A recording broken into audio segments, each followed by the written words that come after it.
ਜਿਹੜੀਆਂ ਤੁਸੀਂ ਚੰਗੀਆਂ ਦੇਵੀਆਂ ਇਹਨਾਂ ਇੱਕ ਸਾਰਿਆਂ ਨੇ ਕੀਤਾ ਇਹਨਾਂ ਵੀ ਨਹੀਂ ਹਟੀਆਂ ਇਹਦਾ ਇੱਕ ਸ਼ਾਬਾਸ਼ ਆ ਗਿਆ बड़ा अच्छा चलो बोलो जय श्री राम।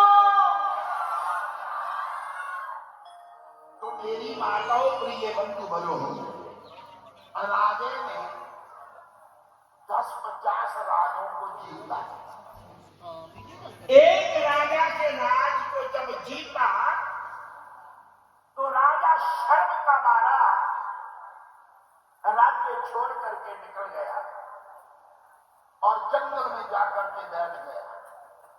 अब जंगल में बैठे बैठे गाड़ी भी बढ़ गई, केस भी बढ़ गए और रूप भी पहचाना ना जाए। प्रताप भानु जानता भी नहीं था। काल में भी नाम का एक कालकेतु नाम का एक राक्षस था, उससे मिला तो रोने लगा। वो मायावी था। उसने कहा क्या हुआ?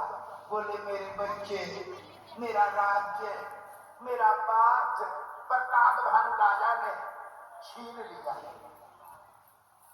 तो कालकेतु ने कहा चिंता मत कर, ये तेरा बदला मैं लूंगा। इतों एवी कथा कहती आज तुसी किसी नाल कपट करते हो कि कल नूं साडे नाल भी करने वाला हो जाएगा। कपट नहीं करना चाहिए, बुरा है, लेकिन अगर कोई करेगा तो फिर उसका फल तो उसे मिलेगा। अपने राज्य में राज कर रहा था, लेकिन राजों को जीतने की जो मन में तमन्ना आई, ये लोभ बढ़ गया और ऐसा हुआ एक दिन राजा प्रताप भानु शिकार हो गया। तो जैसे शिकार को गया वो मायावी कालकेतु जो था वो सामने मृग बन के खड़ा हुआ है। बोलो जरा श्री राम जय राम। जब मृग बन के खड़ा हो गया और कभी छुप जाए कभी प्रकट हो जाए। अब राजा ने बाल मारे तो छुप गया, राजा ने घोड़ा बनाया, सेना सभी पीछे रह गई और चलते चलते चलते कालकेतु वहां ले गया जहां उसका मित्र बैठा था। मुनि नहीं था वो, इसलिए गोस्वामी जी ने कहा वो कपट मुनि का भेष धारण किया। तो बैठा था तो राजा वहां पहुंच गया, प्यास का मारा हुआ, थका हुआ, हारा हुआ। और जैसे वो ऋषि को मिला तो ऋषि ने कहा बेटे क्या हुआ? बोले प्यास लगी। बोले चलो सरोवर में पानी पियो, घोड़े को भी पानी पिलाओ, जाओ स्नान करके मेरे पास आओ। अब वो उधर चला गया, इधर कालकेतु ने कहा कि यही। बोले हाँ यही है। अब उसने पहचान लिया कि इसी ने मेरा राज छीना है। राजे ने उसको नहीं पहचाना, प्रताप भानु ने उसने पहचान लिया। अब पानी पी करके स्नान करके आया तो चरणों में सर झुकाया। तो देखो वो कपटी मुनि था, कभी प्रताप भानु ने झूठ नहीं बोला, लेकिन जब उसका संग किया तो जुबान पे झूठ आ गया। मुनि ने पूछा कौन है? तो संतों से झूठ बोलने की क्या जरूरत है, लेकिन हो गया।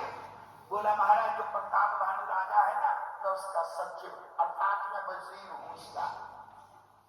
अच्छा, तो रास्ते में भूल गया तो आपके चरणों के दर्शन हुए, बहुत मन प्रसन्न हुआ महाराज। उन्होंने कहा कोई बात नहीं, ये कंदमूल फल है, खाओ।